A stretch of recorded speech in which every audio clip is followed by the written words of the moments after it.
93.5 red FM पे एक कहानी ऐसी भी प्रवीण के साथ।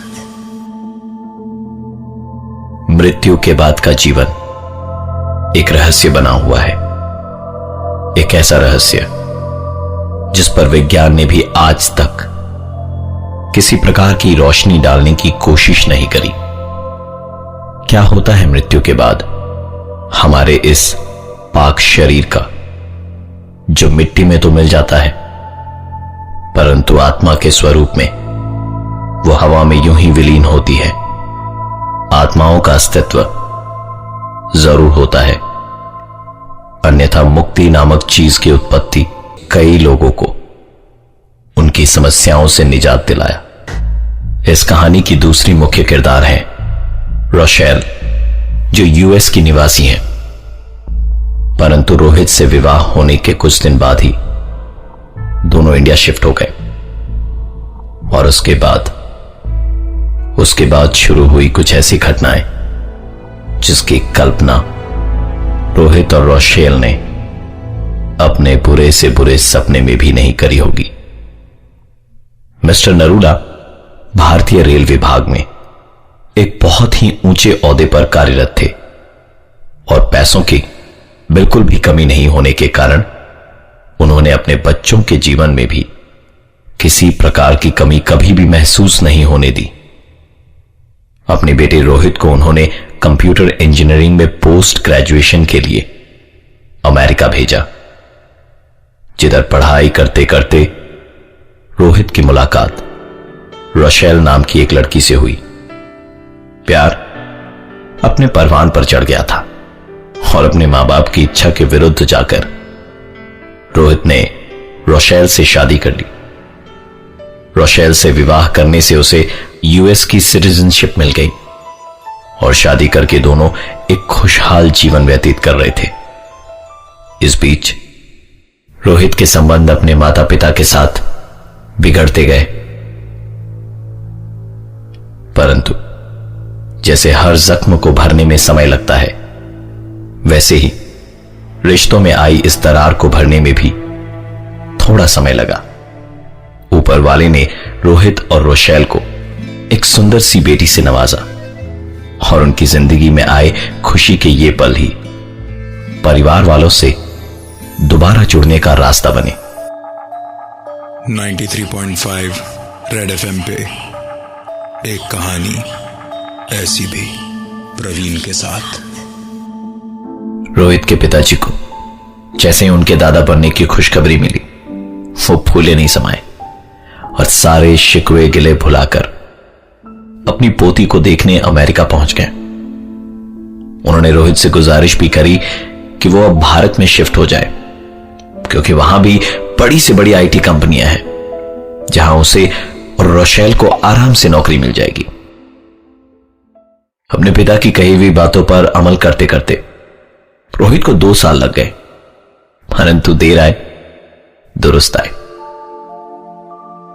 इस बीच उनकी बेटी भी बड़ी हो गई थी, जिसका नाम उन्होंने अनीता रखा था।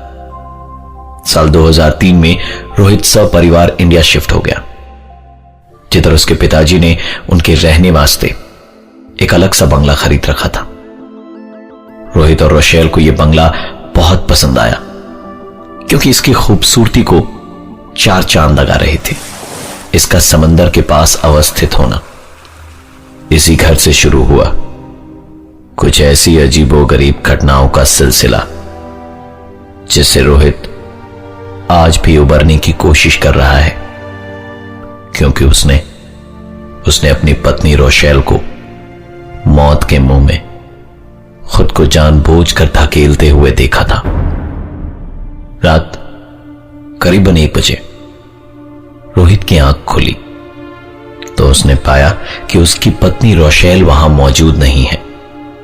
वो उसे खोजता खोजता छत पर जा पहुंचा और ये देखकर उसकी आंखें फटी की फटी रह गईं कि रोशेल छत के किनारे पर खड़ी थी। अगर वो एक कदम भी आगे बढ़ाती तो सीधा मौत के मुंह में होती। रोहित धीरे धीरे दबे पांव उसके पीछे पहुंचा और पीछे पहुंचकर एक ही झटके में उसे अपनी ओर खींच लिया। रोशेल अजीब निगाहों से रोहित की ओर देख रही थी, मानो जैसे उसकी आंखों में कई सवाल छिपे हों। उसे कोई मालूमात नहीं थी कि वो रात के इस पहर छत पर अकेली कैसे पहुंची। रोशेल को लग रहा था शायद वो कोई सपना देख रही हो, परंतु जो कुछ भी वहां हो रहा था वो एक सच था, ना कि कोई तिलिस्म। रोहित को लगा शायद रोशेल नींद में चलते चलते यहां तक पहुंच गई होगी, परंतु ऐसा था नहीं, क्योंकि रोशेल को नींद में चलने की बीमारी तो थी ही नहीं। कुछ भी याद नहीं था उसे कि वो वहां कैसे पहुंची। थोड़े दिन में रोहित और रोशेल दोनों ही इस घटना के बारे में भूल चुके थे और एक बार फिर से सामान्य रूप से जीवन जी रहे थे कि तभी अचानक एक ऐसी घटना घटी जिससे रोहित अंदर तक सहम गया था और पढ़ा लिखा होने के बावजूद भी जीवन के उस पार के जीवन की बातों पर विश्वास करने लगा। 93.5 रेड एफएम पे एक कहानी ऐसी भी, प्रवीण के साथ। रोहित और रोशेल को भारत में शिफ्ट हुए करीबन 2 महीने हो चुके थे। रोहित के पिताजी मिस्टर नरूला ने उन्हें समंदर किनारे एक बंगला उपहार में दिया। एक दिन रात अचानक रोशेल कमरे से गायब थी और खोजने पर वो घर की छत पर एक किनारे पर मिली। रोशेल को खुद मालूम नहीं था कि वो वहां कैसे पहुंची और ना ही रोशेल को नींद में चलने की आदत थी। यह घटना आई गई हो गई, परंतु इस घटना के कुछ दिन बाद और एक घटना घटी जो अविश्वसनीय थी रोहित के लिए। उस दिन रोहित को घर आने में थोड़ी देर हो गई। रात करीबन 1 बजे जब वो घर पहुंचा तो घर का दरवाजा खुला पड़ा था। रोशेल इस तरह की गलती कभी नहीं कर सकती, इसका रोहित को यकीन था। इसलिए रात के इस वक्त घर का दरवाजा खुला होने से उसकी चिंता और भी बढ़ गई। घर के अंदर घुसते ही उसने अपनी पत्नी को आवाज लगाई, परंतु 4-5 बार आवाज लगाने के बाद में भी, बेडरूम की जांच करने के बाद भी रोशेल का कोई अता पता नहीं था। इसी बीच अजीब से सन्नाटे को चीरती हुई उसने अपनी बेटी अनीता की रोने की आवाज सुनी। यह आवाज अनीता के कमरे से आ रही थी। वो दौड़ता हुआ जब कमरे में गया तो भय से उसके पांव कांप रहे थे। अनीता कमरे के एक किनारे में बैठी थी और रोशेल अपने चेहरे पर एक अजीब से मुस्कान और आंखों में क्रोध लिए अनीता को घूरे जा रही थी। पहली बार रोहित ने अपनी पत्नी रोशेल पर हाथ उठाया और अचानक ही सब कुछ मानो सामान्य सा हो गया। रोशेल को कोई होशो हवास नहीं था कि अब से कुछ देर पहले वो अपने ही बच्चे के साथ क्या कर रही थी, पर अनीता, उसे सब कुछ याद था क्योंकि यह हादसा उसी के साथ हुआ था। अनीता ने रोहित अर्थात अपने पापा को बताया कि वो कमरे में सोई हुई थी। तभी अचानक किसी ने उसे बिस्तर से नीचे धक्का दे दिया और जब अनीता ने अपना होश संभाला तो पाया कि वो कोई और नहीं बल्कि उसकी मां ही है। जो उसे किसी अजीब सी भाषा में गुस्से से कुछ कह रही है। वो कभी रो रही थी और कभी अपने आप हंसने लग रही थी। अनीता ने बताया कि रोशेल अर्थात उसकी मां अपने बाल खोलकर जोर जोर से सर को घुमा रही थी, और आज अगर उसके पापा टाइम पे नहीं आते तो शायद अनीता इस दुनिया में नहीं होती। अगले ही दिन रोहित ने अपनी बेटी अनीता को उसके दादा दादी के पास भेज दिया और जल्द से जल्द किसी मनोवैज्ञानिक से परामर्श लेने की सोची। उस दिन रात को जब रोहित की आंख खुली तो एक बार फिर से रोशेल अपने कमरे से गायब थी।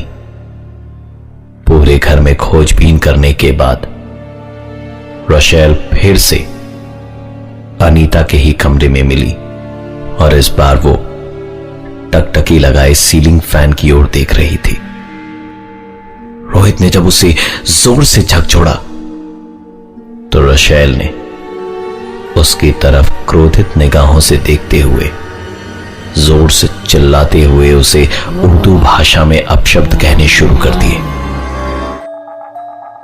93.5 रेड एफएम पे एक कहानी ऐसी भी, प्रवीण के साथ।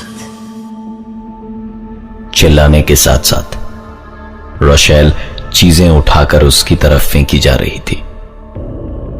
रोहित ने पूरी हिम्मत जुटाते हुए उस पर काबू पाने की कोशिश की। धीरे धीरे वो शांत होती गई और रोहित ने बिना समय गवाए उसे हॉस्पिटल में भर्ती करवाया और सारे टेस्ट्स करवाए। टेस्ट्स के परिणाम सभी ठीक थे। डॉक्टर्स की समझ नहीं आ रहा था कि आखिरकार रोशेल को यहां लाया क्यों गया था, क्योंकि उसकी तबीयत तो बिल्कुल ठीक थी। रोहित से रोशेल की यह हालत देखी नहीं जा रही थी। अंततः उसने अपने पिता मिस्टर नरूला को सारी घटनाएं विस्तार से बताई, और तब जाकर इस कहानी के और एक प्रमुख पात्र मनीष का नाम प्रकाश में आया। मनीष को बचपन से ही अपने आसपास मृत लोग दिखाई देते थे, जिन्हें हम अपनी आंखों से नहीं देख पाते। रोहित के घर में प्रवेश करते के साथ ही मनीष के चेहरे के हाव भाव बदल गए थे। उसे स्पष्ट रूप से इस घर में किसी की मौजूदगी का एहसास हो चुका था। रोहित की बेटी अनीता के कमरे से एक जोरदार आवाज आई, जहां उसकी बीवी रोशेल आराम कर रही थी। दौड़कर जब वो कमरे में गए तो देखा कि बिस्तर पर पड़ी चादर इस वक्त रोशेल के गले के चारों तरफ लपेटी हुई थी, और चादर का दूसरा कोना पंखे से। रोशेल ने आत्महत्या करने की कोशिश करी थी, परंतु उसकी यह कोशिश रोहित और मनीष के ऐन वक्त कमरे में पहुंचने से विफल हो गई। इस अंतराल में रोशेल उन्हें एक अजीब सी आवाज में कुछ अपशब्द कहे जा रही थी। मनीष ने रोशेल का हाथ अपने हाथ में लिया और मंत्रों का उच्चारण करने लगा। शुरुआत में रोशेल धीरे धीरे शांत होती गई,